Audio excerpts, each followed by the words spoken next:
Another challenging day. So, in today's challenge, we will be doing the same thing again and proceed with it.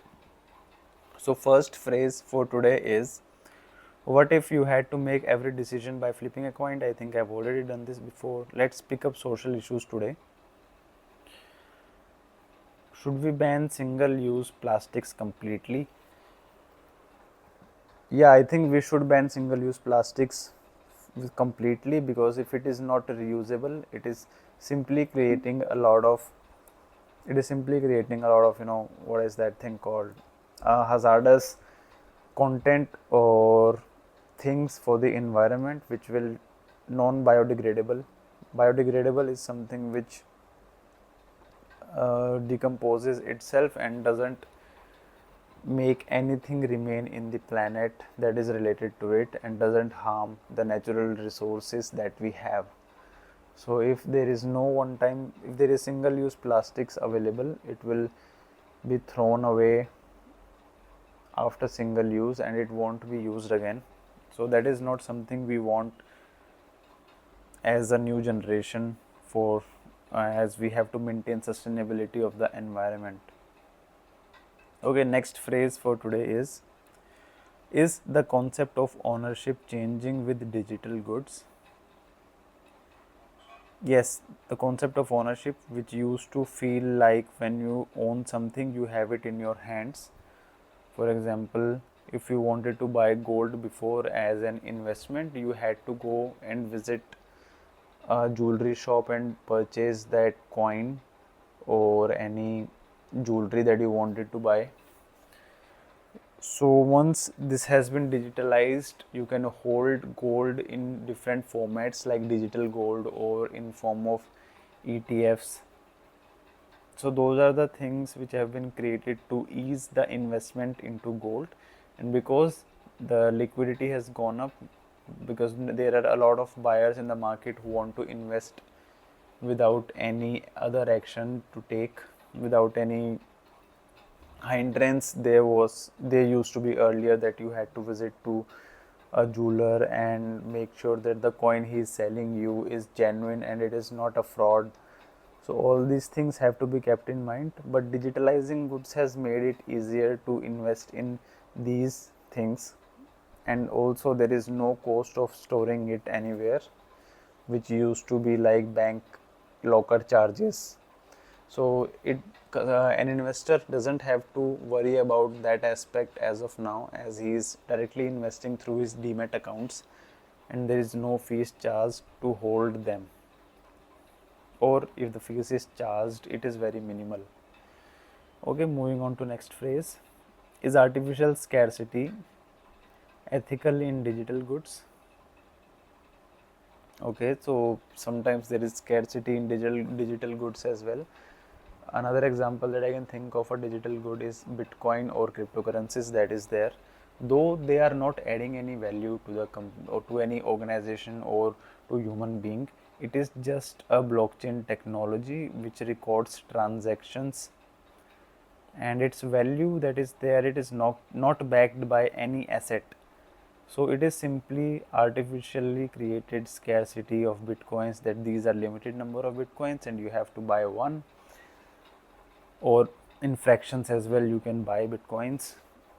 So there is a scarcity of them, there are limited number of bitcoins. That is the reason why its demand is going up, and demand is taking up the money or the value it carries. So I think it is not ethical because it is not backed by anything, unlike equity shares, which has a company as a whole running and generating money for its investors. So digital goods sometimes doesn't have that aspect, typically cryptocurrencies. So yeah, I believe that is all from this topic. Next phrase is food wastage a bigger problem than food scarcity? Yes, of course. When I go to office, they have a screen presented like how much food was wasted in that organization last day or maybe a previous day, because my company provide food to the employees, and any food that is left on the plate, that is weighed separately and checked how much of the food was wasted. So it is around 100 kg maybe per day that is being wasted, and it also mentions number of people who could have eaten that food if it was not wasted. So yeah, though there is scarcity of food, that's why we have to pay money to buy food.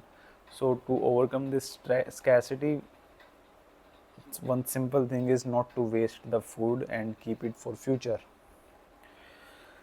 Yeah, I think we can move on to next phrase. Is surveillance necessary for public safety? Yes, it is necessary. There are certain public areas which are not crowded at the time of night or maybe certain hours of the day, but security over those areas is very important for any person who wants to go there and have a normal walk or spend some time over there.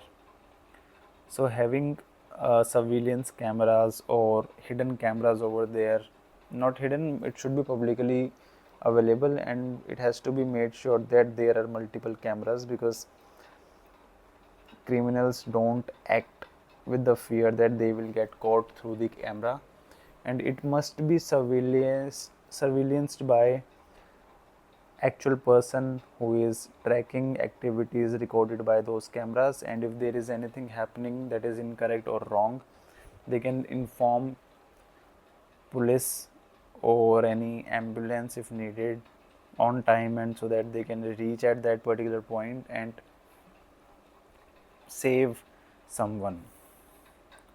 Okay, next phrase is, should we regulate beauty standards in media? Media, I believe it is around social media, and if there is regulation around beauty standards, I think it is not something which can be regulated. Every person has their own beauty, and it is their right to showcase themselves in a way they want, because there is right to speak, right to represent. There are multiple rights available, so you can speak publicly in whatever fashion you want to. And beauty is something which is very personal. Someone would not want to artificially make themselves beautiful, because they are not themselves when it is done. Real power comes from within, and if you are trying to become someone who you are actually not, so that magic or that aura that you carried will go away. Of course it could bring the confidence, but it is your choice. It should be person's choice, and it should not be regulated, I believe.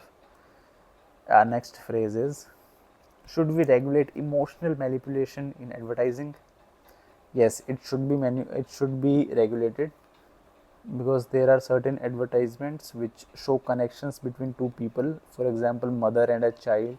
A mother would want her child to grow big and tall and active and energetic, and there are certain sugary drinks like Bonvita and Horlicks which advertised by touching this particular point, where parents would be attracted or motivated to buy stuff that is not good for their child's head, but yeah, they have seen the visuals of it, that drinking a particular powder with milk will boost stamina or energy of their child, so they would simply